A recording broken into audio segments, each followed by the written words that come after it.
যারা নেককার স্ত্রী তাদের চারটা চিহ্ন থাকে, চারটা গুণ থাকে। নবীজি বলে এই চারটা গুণ যদি কোনো স্ত্রীর মধ্যে থাকে তাহলে বুঝে নিয়ে ওই স্ত্রী নেককার এবং ওই স্ত্রী জান্নাতি স্ত্রী। যেরকম সুবহানাল্লাহ।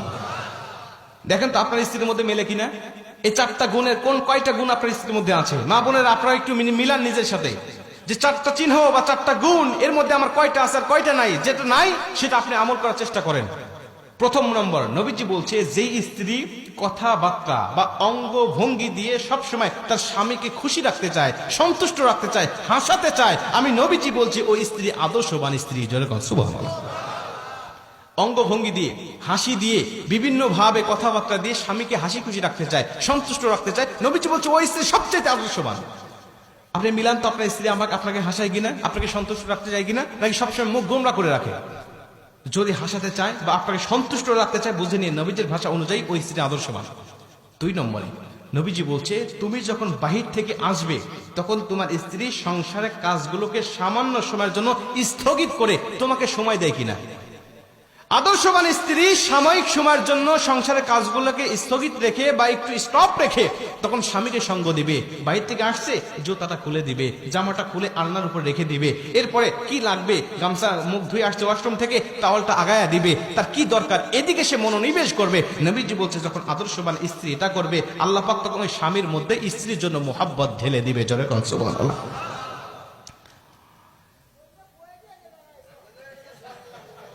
চাচা কি কয় একটা কি যে মুসিবতে আছেন আপনার, আমি তো বুঝতে পারতেছি। তো এইটা হলো 2 নম্বরে, তার মধ্যে 2টার মধ্যে 2টাই নাই, এটাই তো। আচ্ছা 2টা ফেল। গাজীপুরের মায়েরা আপনাদের দুর্নাম হয়ে যাচ্ছে কিন্তু।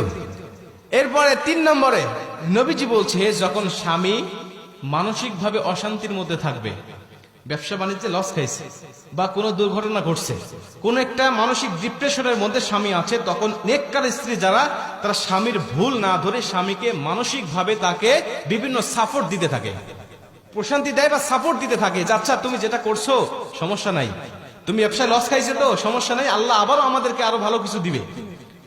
আর যারা বদকার স্ত্রী তারা বলে আমি কইছিলাম তোমাকে এটা না করার জন্য, আমি কইছিলাম এই ব্যবসাটা না করার জন্য, আমি কইছিলাম ওই জায়গায় না যাওয়ার জন্য, তুমি আমার কথা শোনো না, এখন কেমন লাগে দেখো।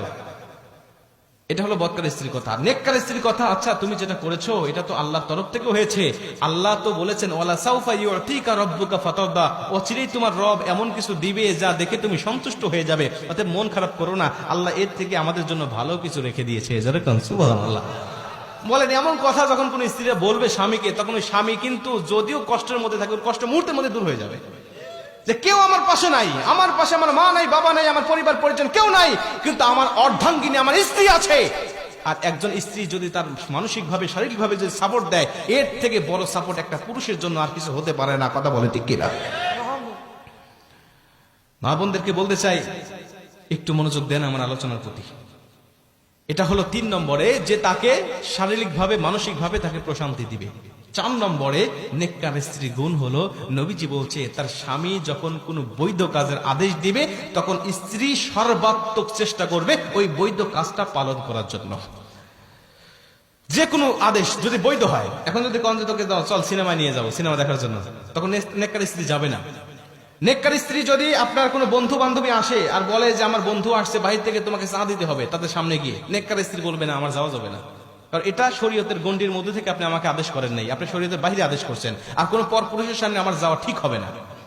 ঠিক হবে? কোন আদর্শবান পুরুষ কখনো বন্ধুদের কাছে বা পরপুরুষের কাছে তার স্ত্রীকে পাঠাইতে পারে না। আমি পারতপক্ষে আমি চিন্তা করি আমার স্ত্রীকে কেউ বোরকার উপর দিয়ে দেখলেও আমার হিংসা হয়। আমার স্ত্রীকে কেউ বোরকার উপর দিয়ে যদি একটু নজর করে তাকিয়ে থাকে তারপরে আমার হিংসা হয় যে ও কেন দেখলো এতক্ষণ ধরে, এটা আমার হিংসা হয়। আর আপনি আমার স্ত্রীকে আপনি খোলামেলা করে আপনি পরপুরুষের কাছে দেখান। অনেক যুবক আছে নতুন বিয়ে করার পরে ফেসবুকে ছবি আপলোড না দিলে ওর ঘুমই হয় না, ওর বাসরাতই হবে না যদি ফেসবুকে আপলোড না দেয়। হ্যাঁ আগে শোনেন, আর দায়ুস লা ইয়াদখুলুল জান্নাহ, নবীজি বলছে দায়ুস কখনো জান্নাতে যাবে না। কোথায় যাবে না?